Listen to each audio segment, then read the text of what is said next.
الحمد لله رب العالمين، والصلاة والسلام على سيد الأنبياء والمرسلين نبينا محمد وعلى آله وأصحابه أجمعين. أما بعد، فأعوذ بالله من الشيطان الرجيم. بسم الله الرحمن الرحيم. هو الذي بعث في الأميين رسولا منهم يتلو عليهم آياته ويزكيهم ويعلمهم الكتاب والحكمة وإن كانوا من قبل لفي ضلال مبين. وقال رسول الله صلى الله عليه وسلم: أنا محمد وأحمد والمقفي والحاشر والنبي التوبة ونبي الرحمة. رواه مسلم. إن الله وملائكته يصلون على النبي يا أيها الذين آمنوا صلوا عليه وسلموا تسليما.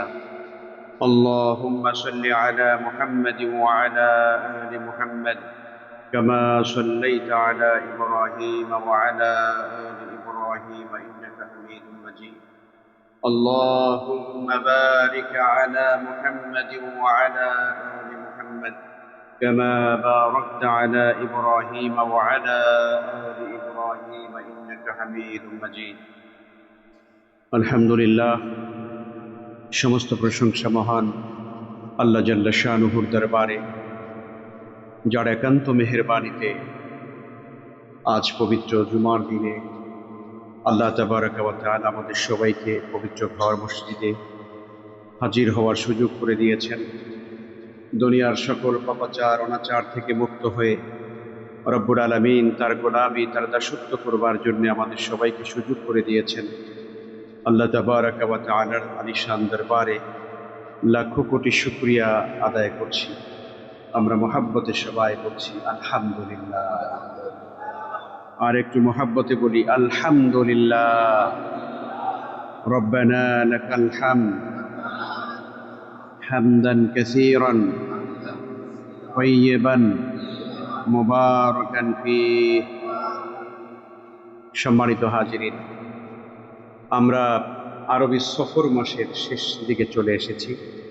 আজকের সফর মাসের শেষ জুমাবার।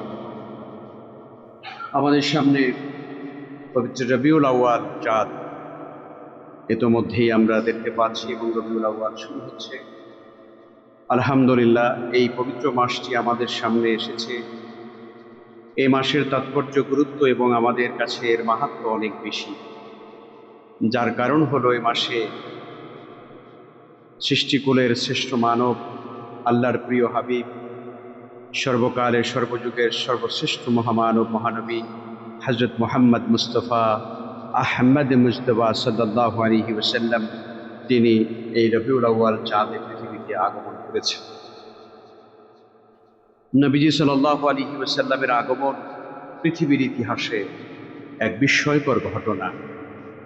আপনারা জানেন, নবীজি সাল্লাল্লাহু আলাইহি ওয়াসাল্লামের আগমনের সুসংবাদ সকল যুগের নবীরাই তার উম্মতদেরকে বলেছেন যে এভাবে করে একজন নবী পৃথিবীতে আসবেন।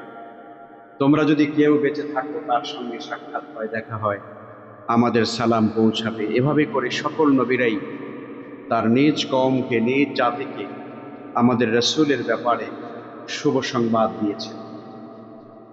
তো এই জন্যে নবীজি সাল্লাল্লাহু আলাইহি ওয়াসাল্লাম পৃথিবীতে তার আগমন, এটা আমাদের জন্য, বিশ্ববাসীর জন্য এটা একটা রহমত, এটি একটি আনন্দের বিষয়, এটি একটি খোশ খবর আমাদের জন্য। সে কারণে আমরা নবীজি সাল্লাল্লাহু আলাইহি ওয়াসাল্লামের আগমনের এই সুন্দর মাসকে নবীজির জীবন থেকে, তার সিরাত থেকে আমরা জানবার চেষ্টা করব ইনশাআল্লাহ।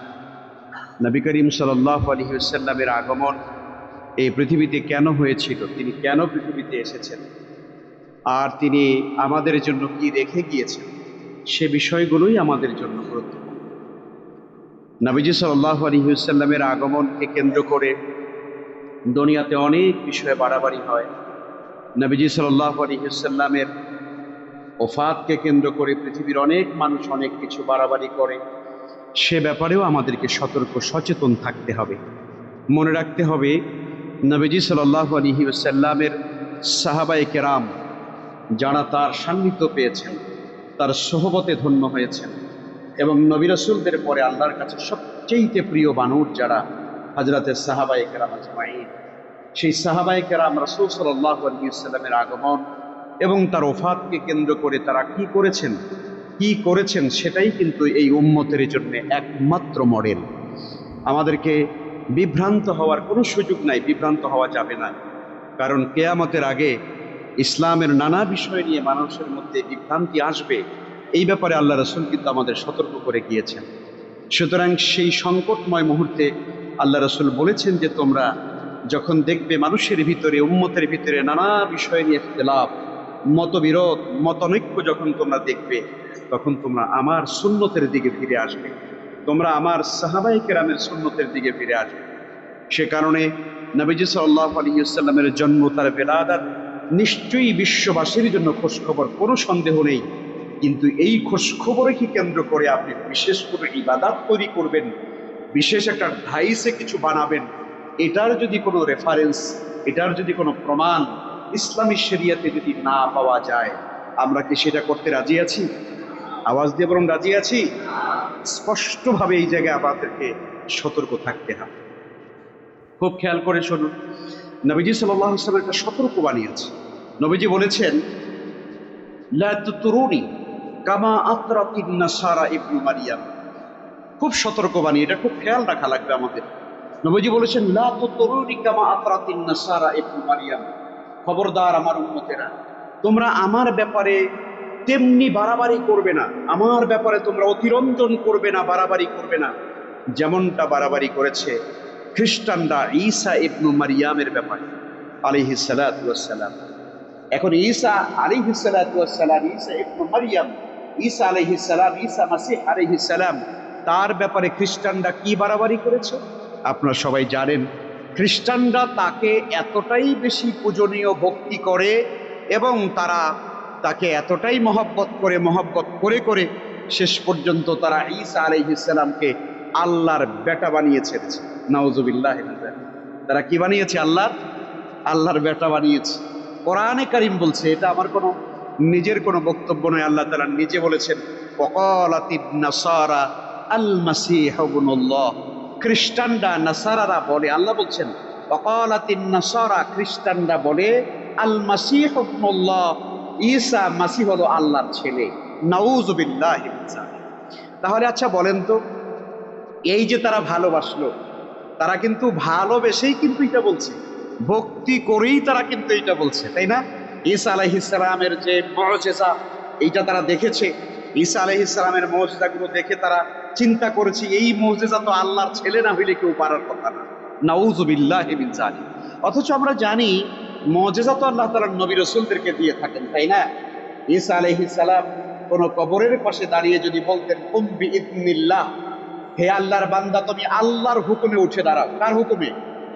তিনি কিন্তু একথা কোনোদিন বলেন নাই যে হে আল্লাহর বান্দা তুমি আমার হুকুমে উঠে দাঁড়াও, এটা বলছে না, বলছে কার হুকুমে। আর আল্লাহ তাকে মুজিজা দিয়েছেন, এই মুজিজা দিয়ে আল্লাহ তাকে সম্মানিত করেছেন। এই জন্য কোনো কবরের পাশে হাজার লক্ষ কোটি বছর আগের মৃত কোনো মানুষ, যার কোনো হাড্ডি গুড্ডি, তার কোনো নাম নিশানা পর্যন্ত নাই, এমন মৃত মানুষের কবরের পাশে গিয়েও যদি ঈসা ইবনে মারিয়াম আলাইহিস সালাম বলতেন, কুম বিইذনিল্লাহ, ও আল্লাহর বান্দা আল্লাহর হুকুমে উঠে দাঁড়াও, হাজার বছর আগের মানুষ, মরা মানুষ, হাড্ডি গুড্ডি কিছুই নাই, মাটির সঙ্গে মিশে একাকার, সেও একটা অস্তিত্ব ধারণ আল্লাহর হুকুমে করে সেও কবর থেকে উঠে দাঁড়িয়ে যেত। আল্লাহু আকবার। ঈসা আলাইহিস সালামকে আল্লাহ তাআলা এই মুজিজা দিয়েছিলেন। কোন জন্মান্ধ মানুষের চোখের উপরে তিনি হাত পুড়িয়ে দিলে পরে তার জন্মান্ধ ভালো হয়ে যেত। কোন কুষ্ঠ রোগীর গায়ে হাত দিলে পরে তার রোগ ভালো হয়ে যেত। নানানভাবে আল্লাহ তাআলা ঈসা আলাইহিস সালাতু ওয়াস সালামকে সম্মানিত করেছেন।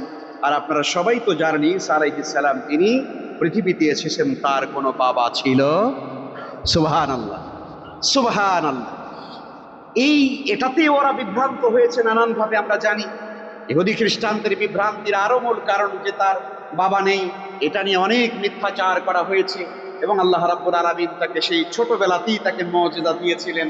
মায়ের কোলে, মারিয়াম আলাইহিস সালামের কোলে যখন তিনি ছিলেন, তখন তিনি শিশু বয়সে দোলনায় বসে তিনি কথা বলা শুরু করে দিয়েছেন।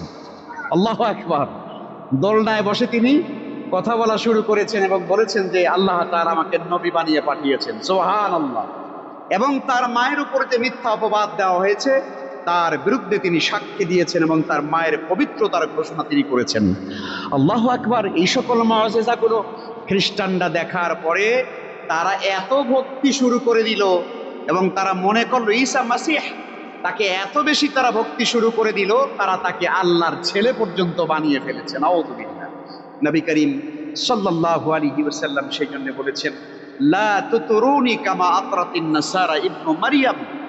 খ্রিস্টানরা, নাসারারা যেভাবে ঈসা ইবনু মারিয়ামের ব্যাপারে বাড়াবাড়ি করেছে, সীমালঙ্ঘন করেছে, তোমরা ওই সেই রকম আমার ব্যাপারে সীমালঙ্ঘন করবে, আমার ব্যাপারে বাড়াবাড়ি করবে না। আল্লাহর হাবিবের স্পষ্ট বিশুদ্ধ হাদিস এটা। এই হাদিসের দিকে আমাদের খেয়াল থাকা উচিত। তোমরা ওই রকম বাড়াবাড়ি করবে না। নবী করিম সাল্লাল্লাহু আলাইহি ওয়াসাল্লাম বলেছেন। এরপরে দেখেন আল্লাহ রাসূল বলেছেন, ফাইন্নী আব্দুল্লাহি ওয়া রাসূলুহু, বরং আমি আল্লাহর বান্দা এবং রাসূল। সুবহানাল্লাহ। আমি আল্লাহর বান্দা এবং রাসূল। ফাইন্নী আব্দুল্লাহ, আমি আল্লাহর গোলাম। ফাকুলু আব্দুল্লাহি ওয়া রাসূলুহু, সুতরাং তোমরা আমার ব্যাপারে সর্বোচ্চ বলবে আমি আল্লাহর বান্দা এবং আমি আল্লাহর রাসূল। এটার মধ্যেই তোমরা সীমাবদ্ধ থাকবে। সুবহানাল্লাহ বলেন। আল্লাহর হাবিব সাল্লাল্লাহু আলাইহি ওয়াসাল্লাম তিনি পরিষ্কারভাবে আমাদের সতর্ক করে দিয়েছেন। সম্মানিত হাজিরিন, এই জন্য নবীজি সাল্লাল্লাহু আলাইহি ওয়াসাল্লামের ব্যাপারে ভক্তি করতে গিয়ে এত বাড়াবাড়ি করা যাবে না। আজ আমাদের সমাজে আমরা শুনি নবীজি সাল্লাল্লাহু আলাইহি ওয়াসাল্লামের ব্যাপারে অনেক লোকেরা এরকম ভক্তি করে বলে, মুহাম্মদ খোদা নেহি, খোদা সে জুদা নেহি। মুহাম্মদ খোদা না, তবে খোদা থেকে আলাদাও কিছু না। নাউজুবিল্লাহ বলবেন না? কথা কি বুঝতে পারেন কি আপনারা? বলতেছে মুহাম্মদ খোদা না, তবে খোদা থেকে আলাদাও কিছু না। নাউজুবিল্লাহ মিন যালিক। খোদা থেকে আলাদা না মানে অবশ্যই আমার আল্লাহ খালেক, আর মুহাম্মদুর রাসূলুল্লাহ সাল্লাল্লাহু আলাইহি ওয়াসাল্লাম তিনি আল্লাহর মাখলুক, তিনি সৃষ্টি, ঠিক কি না? তো আপনি যখনই বলবেন মুহাম্মদ খোদা নেহি, খোদা সে জুদা নেহি, তখন তো এই খ্রিস্টানদের মতো কথাই বলা হয়, ঠিক কি না? আজ রাসূলুল্লাহ সাল্লাল্লাহু আলাইহি ওয়াসাল্লামকে ভক্তি করার ব্যাপারেও আমাদের জ্ঞান থাকা লাগবে, ইলম থাকা লাগবে। মূর্খ সমাজে আজ আল্লাহর হাবিবের ব্যাপারে বাড়াবাড়ি করে যা তারা করছে, এগুলো দিয়ে হেদায়াত নয়, বরং গোমরাহি, গোমরাহি, চির জাহান্নামের দিকে যাচ্ছে মানুষ। এই জন্য আসেন, পুরো সিরাতের মাস, আল্লাহর হাবিবের বেলাদাত, এই বিশ্ব জাহানে, বিশ্ব ইতিহাসে অনেক আনন্দের খবর, কোনো সন্দেহ নাই। কিন্তু এই আনন্দের খবরকে কেন্দ্র করে, আল্লাহর হাবিবের জন্মদিবসকে কেন্দ্র করে আপনি বিশেষ ধাঁচের কিছু নিজের তরিকা অনুযায়ী বানায় নিয়ে এরপরে মানুষকে সেই দিকে আকৃষ্ট করে কিছু ফুলুস কামাই করবেন, ইসলামে হারাম। এটা করার কোনো এখতিয়ার আপনার নাই। আজ আমাদের সমাজে এগুলো করা হয়। সম্মানিত হাজিরিন, খুব সতর্ক থাকতে হবে আমাদেরকে। নবীজি সাল্লাল্লাহু আলাইহি ওয়াসাল্লামকে ভালোবাসাটাও আমাদের ভালোবাসার নির্ধারিত যে আপনার কি আছে, তরিকা আছে, সেই তরিকা মোতাবেক ভালোবাসা। আচ্ছা বলেন তো, আমি একটা সিম্পল উদাহরণ দিই। ভালোবাসা কিন্তু ইবাদত। ভালোবাসা কি নাকি বলেন? ভালোবাসা কি ইবাদত না? আচ্ছা, আমরা ইবাদত কেন করি এটা একটু বলেন আগে। আমরা যে নামাজ পড়ি, রমজান মাসে রোজা রাখি, আমরা হজ করি, আমরা যাকাত দেই, আমরা জিকির করি, আমরা তেলাওয়াত করি, আমরা কান্নাকাটি করি, আমরা কিয়ামুল লাইল, তাহাজ্জুদ পড়ি, আমরা যা কিছু করি, দান সাদাকা করি, আমাদের এই ইবাদতগুলো আমরা কেন করি বলেন তো? আল্লাহর সন্তুষ্টির জন্য না? আচ্ছা, এখন আমি যদি প্রত্যেকের কাছে ধরে ধরে জিজ্ঞাসা করি, তাহলে দেখা যাবে যে এক একজনে আমরা এক একটা উত্তর দিব। হয়তো কেউ বলবো আল্লাহর হুকুম, কেউ বলবো আল্লাহর সন্তুষ্টি, কেউ বলবো এটা ফরজ, কেউ ইত্যাদি ইত্যাদি। আমরা মূলত আমরা আল্লাহর ইবাদত কেন করি তার একটা মৌলিক প্রশ্নের উত্তর আপনারা নেন আজকে। পৃথিবীতে আমাদের কথা বাদ দিয়ে আমরা আহলুস সুন্নাহ ওয়াল জামাআহ, আমাদের কথাটা পরে বলছি। পৃথিবীতে যত বিভ্রান্ত গ্রুপ আছে তাদের মধ্যে একটা গ্রুপের মানুষ আছে যারা আল্লাহর ইবাদত করে কেবলমাত্র ভয়তে, কেবলমাত্র ভয় নিয়া, শুধুই ভয় নিয়া। ওরা মনে করে আল্লাহ জাহান্নামের আগুন, জাহান্নামের আগুন, এই জাহান্নামে যদি আমার যেতে হয় তাহলে আমার জীবন শেষ হয়ে যাবে, এই ভয়তেই শুধু ইবাদত করে। এদেরকে বলা হয়েছে খারিজি। এদেরকে বলা হয় খারিজি, যারা শুধু আল্লাহর ভয়তে ইবাদত করে। আরেকটা পৃথিবীতে গ্রুপ আছে যারা কেবল আশা নিয়ে ইবাদত করে, শুধু আশা। ইবাদত করতেছি জান্নাত পাবো, জান্নাত পাবো, এইটা পাবো, সেইটা পাবো, শুধু আশা। এই গ্রুপটার নাম হলো মুরজিয়া। এই গ্রুপটার নাম হলো মুরজিয়া। রাজা থেকে, রাজাউন মানে হলো আশা করা। এরা শুধুমাত্র আশাই করে। এই বিভ্রান্ত গ্রুপটার নাম ফেরেকায়ে বাতিলা। এই বাতিল গ্রুপটার নাম হলো মুরজিয়া। এরকম একটা গ্রুপ পৃথিবীতে আছে। পৃথিবীতে আরেকটা বিভ্রান্ত গ্রুপ আছে যারা শুধুমাত্র ভালোবেসে ইবাদত করে, শুধু ভালোবাসা। কথা বুঝতে পারলেন? এটা হলো পৃথিবীতে যারা তথাকথিত কোরআন এবং সুন্নাহর বাহিরে, যারা কোরআন এবং সুন্নাহ এবং শরীয়তের বাহিরে যারা সুফিবাদ, এই সুফিবাদ দিয়ে যারা শুধুমাত্র ইবাদত করে, কোরআন এবং সুন্নাহর সাথে সম্পর্ক নাই, এরা হলো শুধু ভালোবেসে ইবাদত করে। আহলুস সুন্নাহ ওয়াল জামাআহ, আমরা যারা কোরআন এবং সুন্নাহ পাবন্দি যারা ইবাদত আমরা করি, আমাদের ইবাদত হলো তিনটা জিনিসের সমন্বয়ে। জোরে বলেন না, কয়টা? তিনটা। অর্থাৎ একটা হলো আমরা আল্লাহকে ভয় করে ইবাদত করি, আমরা সওয়াবের আশায় ইবাদত করি, আমরা আল্লাহকে ভালোবেসে ইবাদত করি। জোরে বলুন না সুবহানাল্লাহ। এই তিন জিনিসের সমন্বয়ের নাম হলো ইবাদত। সম্মানিত হাজিরিন, খুব ভালো করে বুঝেন। এই জন্যে নবীজি সাল্লাল্লাহু আলাইহি ওয়াসাল্লামকে আপনি ভালোবাসবেন, এই ভালোবাসা ইবাদত। তাহলে ইবাদত কি নিজে বানানো যায় নাকি শরীয়ত থেকে আনতে হয়? বলেন বলেন। কোরআন এবং সুন্নাহ থেকে সেটা আনতে হয়, ওটার নাম ইবাদত।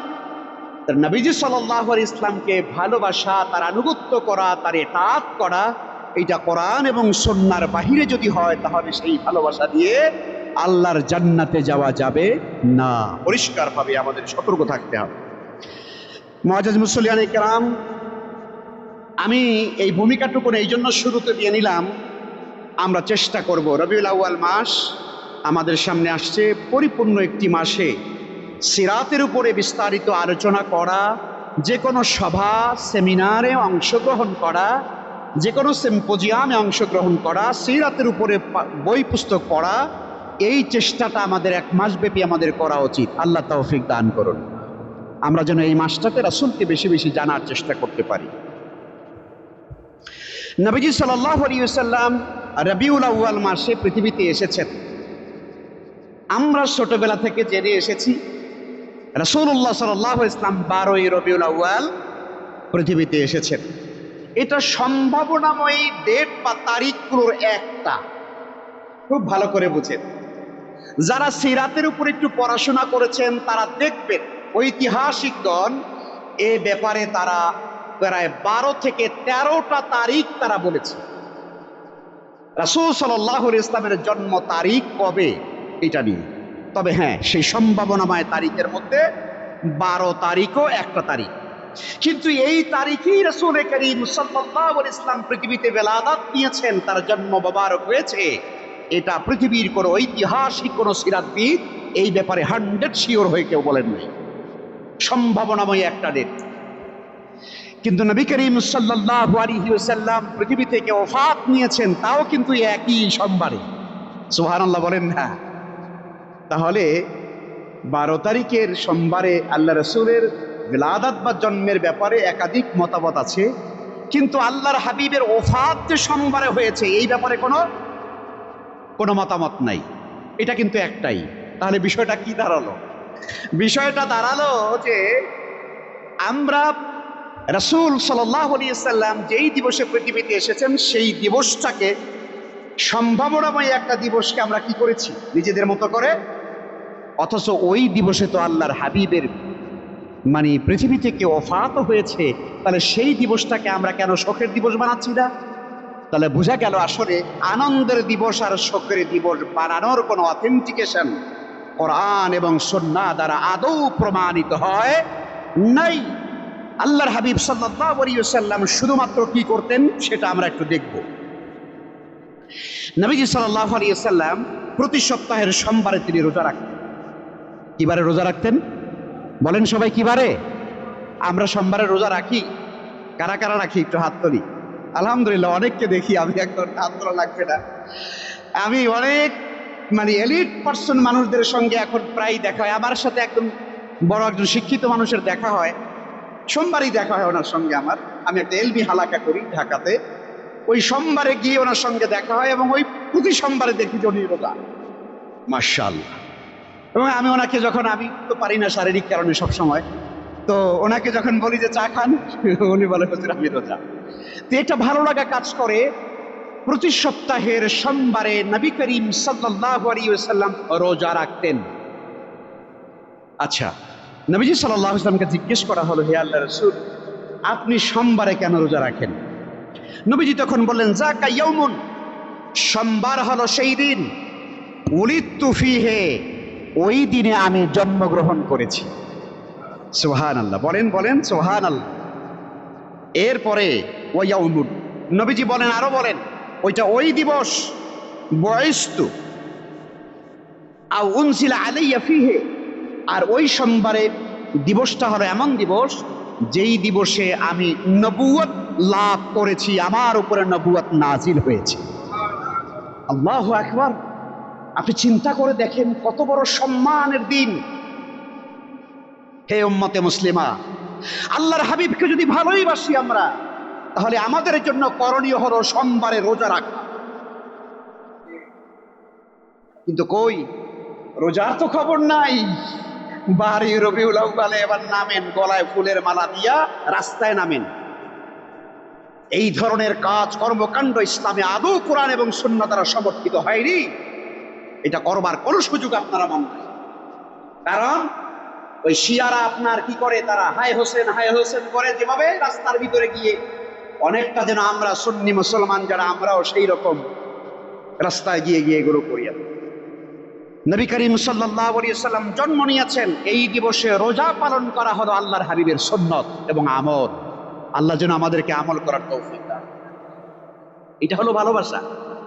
নবীজি পালন করেছেন, আমরাও করবো ইনশাআল্লাহ। শুধু তাই নয়, আরেকটি হাদিস নবীজি সাল্লাল্লাহু আলাইহি ওয়াসাল্লামের ব্যাপারে বলা হয়েছে, ওলিদান নবী সাল্লাল্লাহু আলাইহি ওয়াসাল্লাম ইয়াউমাল ইসনাইন, নবীজি সাল্লাল্লাহু আলাইহি ওয়াসাল্লাম জন্ম নিয়েছেন সোমবারে। উস্তুন বিয়া ইয়াউমাল ইসনাইন, নবীজি সাল্লাল্লাহু আলাইহি ওয়াসাল্লাম নবুয়ত পেয়েছেন সোমবারে। ওয়া তুফিয়া ইয়াউমাল ইসনাইন, আল্লাহর হাবিব পৃথিবী থেকে বিদায় নিয়েছেন সোমবারে। শুনতেছেন আপনারা? শুনেন, কান খাড়া করে শুনেন।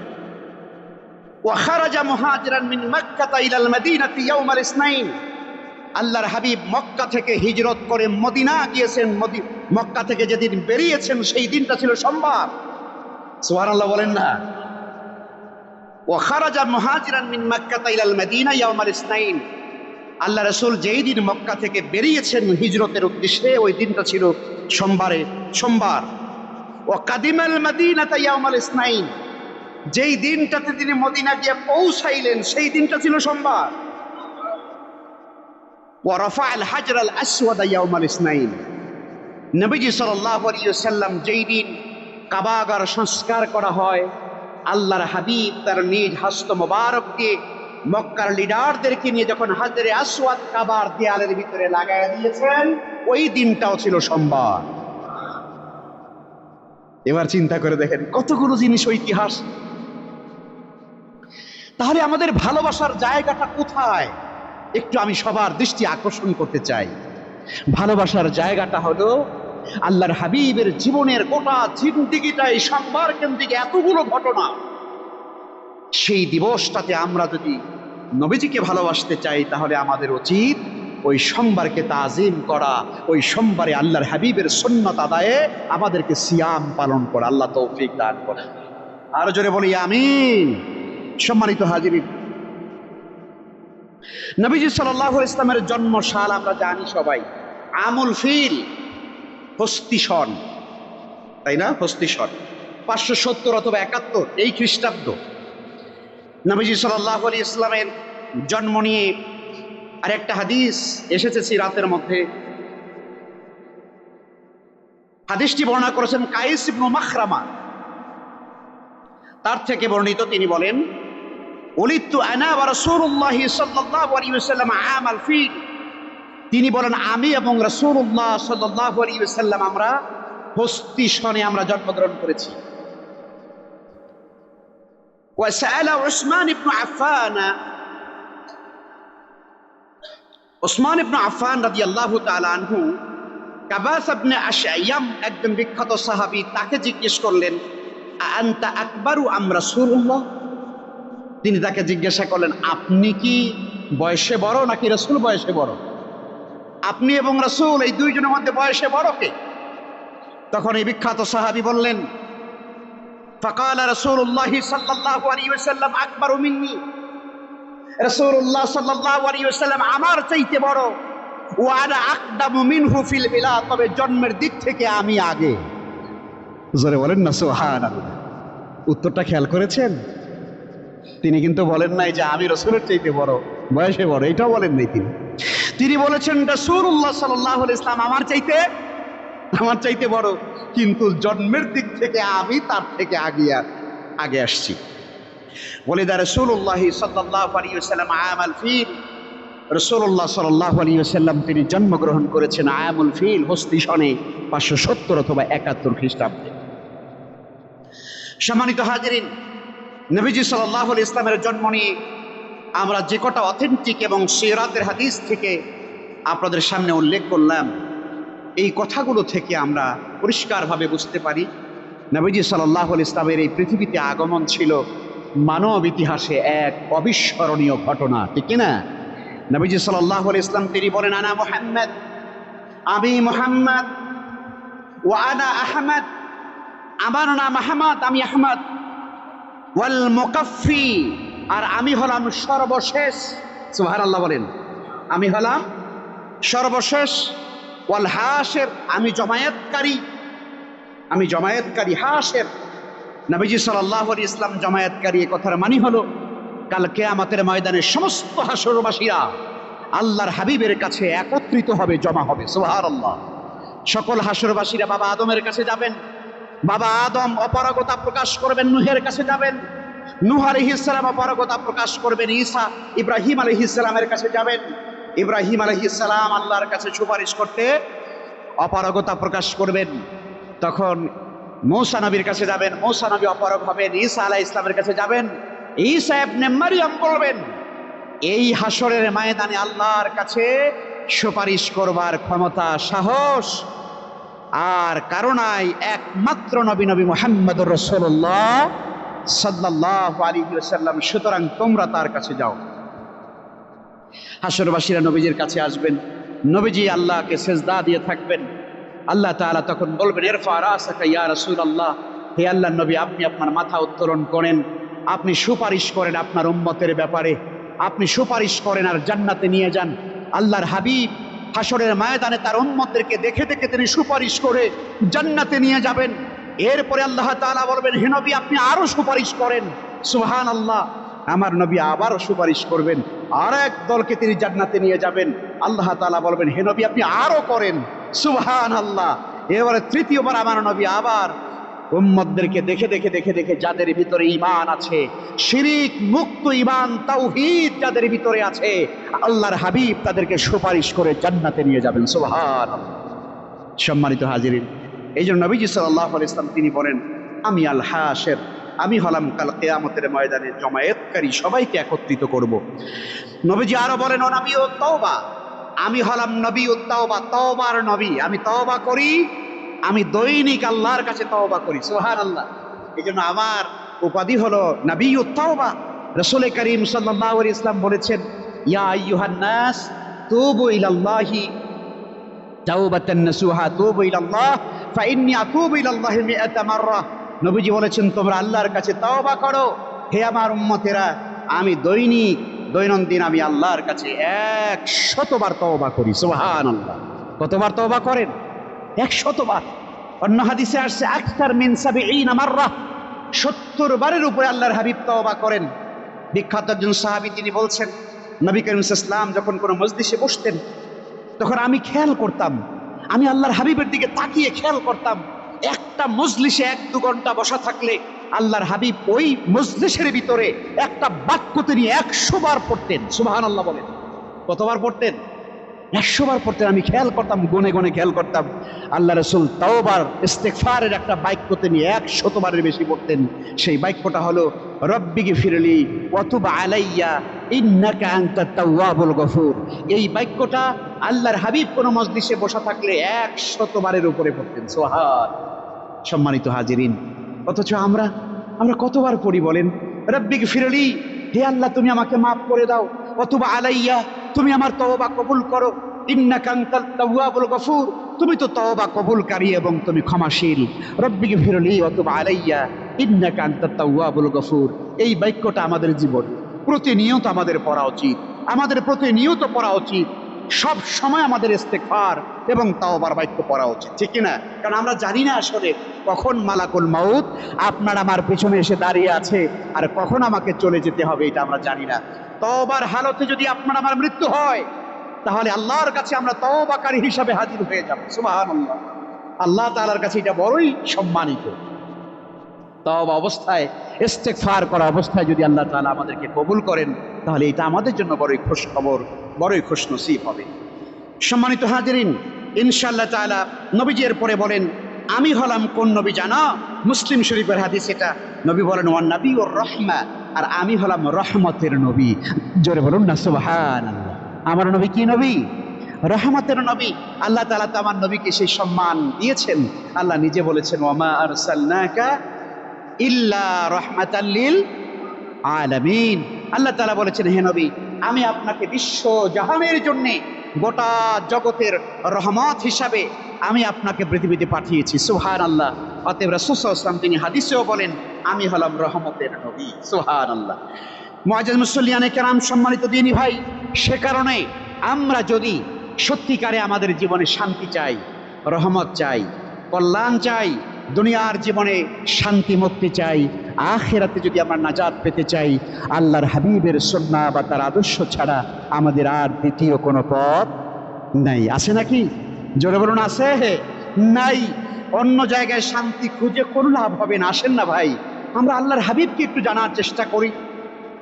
আসেন না সবাই মিলে আমরা আল্লাহ রাসূলের জীবনটাকে একটু জানার চেষ্টা করি।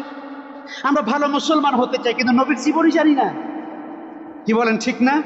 আল্লাহর হাবিবের বাল্যকাল কেমন ছিল? নবীজির যুবককাল কেমন ছিল? আল্লাহর হাবিবের নবুয়াতের পূর্বের জীবনটা কেমন ছিল? নবুয়াতের পরবর্তী মক্কার জীবনটা কেমন ছিল? মক্কার 13 বছরের জীবনে আল্লাহর হাবিবের দাওয়াতি কার্যক্রম কেমন ছিল? 13টা বছর আমার নবী যখন জুলুম সহ্য করে করে দিনের দাওয়াত মানুষের কাছে, মানুষের দুয়ারে দুয়ারে পৌঁছে দিয়েছেন, সেই তায়েফের ময়দানে আল্লাহ রাসূলের জীবনটা কেমন হয়েছে? আপনার এই মক্কার উত্তপ্ত যে দিনগুলো তার কিভাবে কেটেছে, এই জিনিসগুলো আমাদের জানা দরকার। এরপরে 13টা বছর পরে আল্লাহর নবী যখন মদিনা চলে গেলেন, মদিনা যাওয়ার পরে 10টা বছর আমার নবী মদিনায় ছিলেন। এই 10 বছরে একটি কল্যাণ রাষ্ট্র, একটি সুন্দর ইনসাফ ভিত্তিক রাষ্ট্র কায়েম করার জন্য আল্লাহর হাবিব যে মদিনা মুনাওয়ারাকে সাজিয়েছিলেন, সেখানে রাষ্ট্র, সুন্দর রাষ্ট্র বিনির্মাণ করবার জন্যে আল্লাহর হাবিবের যে পদক্ষেপগুলো ছিল, যেই পরিকল্পনাগুলো ছিল, যেই সংস্কারগুলো ছিল, সেই সংস্কারগুলো আজ উম্মতের জন্য জানা দরকার আছে না নাই? কিন্তু আজ আমরা রাষ্ট্র সংস্কার করতে চাই, সমাজ সংস্কার করতে চাই, পরিবার সংস্কার করতে চাই, আমাদের গোটা সমাজকে আমরা ভালো বানাতে চাই, কিন্তু আল্লাহর হাবিবের কোনো আদর্শ, তার কোনো নমুনা, তার কোনো মডেল আমাদের সামনে নাই। না এটা নিয়ে কোনো আলোচনা করা হয়, না এটা নিয়ে কোনো গবেষণা করা হয়। মুআজ্জাজ হাজিরিন, রবিউল আউয়াল মাস প্রতি বছরই আমাদের কাছে আসে আর যায়, কিন্তু আমরা আল্লাহর হাবিবের জীবন থেকে কতটুকুন গ্রহণ করতে পেরেছি? কতটুকুন গ্রহণ করতে পেরেছি? একটি সিরাতের গ্রন্থ আমরা আগাটুকুরা আউয়াল আখের পড়েছি আমরা, এরকম মুসলমান কয়জন আছে? হাত দাগাতে বললে হয়তো 2-1 পাওয়া যেতে পারে। অথচ আমরা দুনিয়ার জিনিস, দুনিয়ার ব্যবসা বাণিজ্য, কায়ে কারবার, আমাদের জীবন নিয়ে আমরা কত ব্যস্ত, অথচ আল্লাহর হাবিবের একটা জীবন কিন্তু আমরা গোটা জীবনেও হয়তো আমরা একবার পড়ে দেখি নেই। সম্মানিত হাজিরিন, এই জন্য আমি আপনাদের খেদমতে আহ্বান জানাবো, রবিউল আউয়াল মাস যেহেতু আমাদের এসেছে, ইনশাআল্লাহ তাআলা আমি চেষ্টা করব জুমার দিনে আল্লাহর হাবিবের জীবন থেকে ধারাবাহিকভাবে আলোচনা করার। এর বাহিরেও আমরা মসজিদ থেকে যদি একটা সভা সেমিনার যদি আমরা ইনশাআল্লাহ তাআলা উদ্যোগ নেই, এবং ইতিমধ্যে আমাদের সম্মানিত কমিটির সম্মানিত সেক্রেটারি মহোদয় তিনি আমাকে জানিয়েছেন এবং আলোচনাও হয়েছে, ইনশাআল্লাহ তাআলা আমাদের বাইতুল আমান মসজিদ থেকে একটি সিরাতের উপরে আল্লাহর হাবিবের জীবনের উপরে একটা সেমিনার আমরা আয়োজন করতে যাচ্ছি ইনশাআল্লাহ। বলুন না ইনশাআল্লাহ। আপনারা কি খুশি না বেজান? আপনারা খুশি না বেজান ইনশাআল্লাহ? তো এই সিরাতের মাহফিলে আমাদের সবার ইনশাআল্লাহ তাআলা অংশগ্রহণ করা দরকার। আমি আপনাদের সবাইকে উদাত্ত আহ্বান জানাতে চাই, যখনই আমরা ডেটটা করবো ইনশাআল্লাহ, তারিখটা ইনশাআল্লাহ ঘোষণা করা হবে, আপনারা আসবেন, সিরাতের মাহফিলে আসবেন, নিজে আসবেন, আমাদের বোনদেরকে নিয়ে আসবেন, বোনেরা বোনদের জায়গায় বসবে, মেয়েরা মেয়েদের জায়গায় বসবে, ছেলেদেরকে নিয়ে আসবেন, বাচ্চাদেরকে নিয়ে আসবেন, মসজিদকে মুখরিত করে ফেলবেন। আল্লাহর হাবিবের সিরাতের মাহফিল হবে, এটাই উম্মতের জন্য, আমাদের জন্য অনেক বড় আনন্দের খবর। সেই জন্যে ইনশাআল্লাহ তাআলা সেই সিরাতের মাহফিলেও আমরা আপনাদের ঐকান্তিক সহযোগিতা, অংশগ্রহণ আমরা কামনা করব। সম্মানিত হাজিরিন, আজকে আলোচনার এই পর্যায়ে আপনাদেরকে এতটুকুন বলে শেষ করব ইনশাআল্লাহ। রাসূল করিম সাল্লাল্লাহু আলাইহি ওয়াসাল্লাম পৃথিবীতে এসেছেন যে কারণে, সেটি কোরআনে কারীমের একটি আয়াত আমি পড়েছিলাম, এই আয়াত থেকেই আলোচনা শেষ করে দিতে চাই। আল্লাহ তাআলা বলেছেন, হুয়াল্লাযী বাআসা ফিল উম্মিয়িনা রাসূলাম মিনহুম ইয়াতলু আলাইহিম আয়াতিহি ওয়া ইউযাক্কিহিম ওয়া ইউআল্লিমুহুমুল কিতাবা ওয়াল হিকমা। আল্লাহ বলেছেন তিনি সেই মহান সত্তা, তিনি সেই মহান সত্তা রব্বুল আলামিন, যিনি তার রাসূলকে উম্মি করে, উম্মি হিসাবে প্রেরণ করেছেন, মিনহুম অর্থাৎ তাদের মধ্য থেকে, অর্থাৎ মানুষের মধ্য থেকে, সেই মক্কার মানুষদের মধ্য থেকে, কোরাইশ বংশ থেকে, হাশিমি খানদানের কোরাইশ বংশ থেকে, তাই না? রাসূলুল্লাহ সাল্লাল্লাহু আলাইহি ইসলামকে উম্মি করে পাঠিয়েছেন। উম্মি মানে আমার নবী কোনো অক্ষর লিখতে জানতেন না। আল্লাহ তাআলা আমার নবীকে দুনিয়ার কোনো মানুষের কাছে নিয়ে অক্ষর জ্ঞান শিক্ষা দেন নাই। জোরে কন্যা সুবহানাল্লাহ। এখন বলবেন যে আল্লাহ রাসূল সাল্লাল্লাহু আলাইহি ওয়াসাল্লামের অক্ষর জ্ঞান ছিল না, আমার নবী কি তাহলে মূর্খ ছিলেন? নাউযুবিল্লাহ। এই কথা বলা যাবে না। অক্ষর জ্ঞান তো অক্ষর না লেখলে অক্ষর শেখা যায় না। আল্লাহ রাব্বুল আলামিন চাননি আমার নবীকে দুনিয়ার কোনো মানুষের কাছে পাঠায়া শেখাবেন, বরং আল্লাহ রাব্বুল আলামিন চেয়েছেন আমি আমার নবীকে আমি নিজে শেখাবো। জোরে কন্যা সুবহানাল্লাহ। এই জন্য রাসূল করিম সাল্লাল্লাহু আলাইহি ওয়াসাল্লাম বলেছেন, আল্লামানি রব্বি, আল্লামানি রব্বি, আমার রব আমাকে শিখিয়েছেন। সুবহানাল্লাহ। ফাহাসানা তা'লিমি, নবীজি বলেন আমার রবের শিক্ষা কতই না সুন্দর, আমার রবের শিক্ষা কতই না সুন্দর। আদাবানি রব্বি, আমার রব আমাকে আদব শিখিয়েছেন, আমাকে শিষ্টাচার শিখিয়েছেন। ফাহাসানা তা'দিবি, আমার রবের আদব কতই না সুন্দর। তার মানে হচ্ছে নবীজি সাল্লাল্লাহু আলাইহি ওয়াসাল্লামের শিক্ষক ছিলেন মহান আল্লাহ জাল্লা শানুহু। জোরে কন্যা সুবহানাল্লাহ। কারণ তিনি গোটা পৃথিবীবাসীর জন্য নবী। অতএব আল্লাহ তাআলা আমার নবীকে কারো কাছে নিয়ে আর ছোট করেন নাই, বরং আল্লাহ স্বয়ং তাকে শিখিয়েছেন। সুবহানাল্লাহ। এই জন্য নবীজি সাল্লাল্লাহু আলাইহি ওয়াসাল্লাম তিনি অক্ষর দিয়ে লিখতে জানতেন না। সম্মানিত হাজিরিন, কিন্তু সেই নবী যার অক্ষর জ্ঞান ছিল না, অর্থাৎ অক্ষর তিনি লিখতে জানতেন না, সেই নবীর জবান থেকে দুনিয়ার শ্রেষ্ঠ জ্ঞান, বিজ্ঞান, সাহিত্য, আপনার যা কিছু আছে সব কিছু আল্লাহ তাআলা তার জবান থেকে বের করে দিয়েছেন। জোরে কন্যা সুবহানাল্লাহ। আপনি চিন্তা করে দেখেন, যেই নবীর কোনো অক্ষর জ্ঞান নাই, কিন্তু আল্লাহ তাআলা তার জবান থেকে আপনার লেটেস্ট জ্ঞান, পৃথিবীর লেটেস্ট সর্বশেষ সর্বাধুনিক জ্ঞান বিজ্ঞান আল্লাহ তাআলা আমার নবীর জবান থেকে বের করে দিয়েছেন। সুবহানাল্লাহ। রাসূল করিম সাল্লাল্লাহু আলাইহি ওয়াসাল্লামের জবান থেকে যেই কোরআনে কারীম আমাদের কাছে এসেছে নবীজির মাধ্যমে, এই কোরআনে কারীম আজও আছে, কিয়ামত পর্যন্ত থাকবে। কিয়ামত পর্যন্ত যত জ্ঞান, বিজ্ঞান, সায়েন্স, টেকনোলজি পৃথিবীতে আবিষ্কার হবে, কোরআনে কারীমের কাছে গোটা পৃথিবীর সমস্ত জ্ঞান বিজ্ঞান শিশুর মতো অসহায়। জোরে কোন সুবহানাল্লাহ। কোরআনে কারীমের কাছে সব অসহায়। কোরআনে কারীম সর্বাধুনিক এবং লেটেস্ট জ্ঞান কোরআনের মধ্যে আপনি পাবেন। এই বক্তব্য আল্লাহ তাআলা আমার রাসূলের জবান দিয়ে বের করে দিয়েছে। সম্মানিত হাজির, কাজী আল্লাহ তাআলা রাসূল উম্মি ছিলেন, এ কথার ভুল ব্যাখ্যা করা যাবে না, এ কথার ভুল ব্যাখ্যা করা যাবে না। এরপরে আল্লাহ তাআলা আয়াতে বলেন, নবীজি পৃথিবীতে এসেছেন, আসার পিছনে এজেন্ডা কি ছিল? এজেন্ডাগুলো খুব সুন্দর করে আল্লাহ বলেছেন। এক নম্বর এজেন্ডা হলো ইয়াতলু আলাইহিম আয়াতি। তিনি পৃথিবীতে এসেছেন, যেই কোরআন আল্লাহ তাআলা রাসূলকে দিয়েছেন, এই উম্মতকে দিয়েছেন, এই মানুষকে দিয়েছেন, আল্লাহ তাআলার এজেন্ডা হলো আমার কোরআন যেন আমার নবী তেলাওয়াত করে মানুষদেরকে শুনিয়ে দেয়। জোরে কন্যা সুবহানাল্লাহ। এই জন্য রাসূল সাল্লাল্লাহু আলাইহি ওয়াসাল্লাম পৃথিবীতে এসেছেন, তার এক নম্বর এজেন্ডা আল্লাহ আয়াতে বলেন ইয়াতলু আলাইহিম আয়াতি। তিনি পৃথিবীতে এসেছেন আল্লাহর কোরআন তেলাওয়াত করার জন্য। দুই নম্বর এজেন্ডা হলো ওয়ায়ুযাক্কিহিম। আর তিনি এসেছেন পৃথিবীতে তাসকিয়া করার জন্যে, মানুষদেরকে রেকটিফাই করবার জন্যে, মানুষদেরকে পরিশুদ্ধ করবার জন্যে, মানুষদেরকে চরিত্রবান করবার জন্যে, মানুষদেরকে আখলাক সম্পন্ন করার জন্যে সর্বযুগের সর্বশ্রেষ্ঠ মহামানব নবী মুহাম্মদুর রাসূলুল্লাহ সাল্লাল্লাহু আলাইহি ওয়াসাল্লাম পৃথিবীতে এসেছেন মানব চরিত্রের উৎকর্ষ সাধন করবার জন্যে। জোরে বলুন না সুবহানাল্লাহ। নবীজি সাল্লাল্লাহু আলাইহি ওয়াসাল্লাম সেই জন্য বলেছেন হাদিসে, বুইসতু লিউতাম্মিমা মাকারিমাল আখলাক, বুইসতু লিউতাম্মিমা মাকারিমাল আখলাক। আমি পৃথিবীতে এসেছি মানব চরিত্রের উৎকর্ষ করবার জন্য, ভালো মানুষ পৃথিবীতে তৈরি করবার জন্য। সুতরাং সম্মানিত হাজিরিন, যেই শিক্ষা ব্যবস্থার ভিতরে রাসূল নাই, যেই শিক্ষা ব্যবস্থার ভিতরে কোরআন নাই, যেই শিক্ষা ব্যবস্থার ভিতরে আল্লাহর হাবিবের সিরাত নাই, যেই শিক্ষা ব্যবস্থার ভিতরে সাহাবায়ে কেরামের আদর্শ নাই, আমি আল্লাহর কসম করে মসজিদে দাঁড়িয়ে বলছি, সেই শিক্ষা ব্যবস্থা দিয়ে আদর্শ নাগরিক তৈরি করা যায় না, যাবে না। জোরে কোন ঠিক না? সুতরাং আমরা দাবি করি বাংলাদেশের গভর্নমেন্ট যেন শিক্ষা ব্যবস্থার ভিতরে কোরআন এবং সুন্নাহর এই মৌলিক জ্ঞানকে তারা যেন অন্তর্ভুক্ত করে, আর আমাদের সন্তানদেরকে যেন তারা আদর্শ নাগরিক হিসেবে গড়ে তোলার উদ্যোগ গ্রহণ করে। ঠিক না? কারণ নবীজির আদর্শ ছাড়া আপনি সত্যিকারে ভালো মানুষ পৃথিবীতে কোনো আদর্শ দিয়ে আপনি বানাতে পারবেন না। এটাই আয়াতের মধ্যে আল্লাহ পরিষ্কার করেছে। ওয়ায়ুযাক্কিহিম, তার দ্বিতীয় এজেন্ডা হলো তিনি মানুষদেরকে তাসকিয়া করার জন্য এসেছেন। তাসকিয়া মানে হলো অন্তরকে পরিশুদ্ধ করা, চরিত্রকে ভালো বানানো, এইটার জন্যে। আর তিন নম্বর এজেন্ডা হলো ওয়ায়ুআল্লিমুহুমুল কিতাবা ওয়াল হিকমা। আর তিনি পৃথিবীতে এসেছেন আল্লাহর কোরআন আর রাসূলের হিকমা সুন্নাহ এটাকে মানুষকে শিক্ষা দেওয়ার জন্য। জোরে কন্যা সুবহানাল্লাহ। সম্মানিত হাজিরিন, নবীজি সাল্লাল্লাহু আলাইহি ওয়াসাল্লাম পৃথিবীতে এসেছেন মূলত এই কাজগুলো করবার জন্য।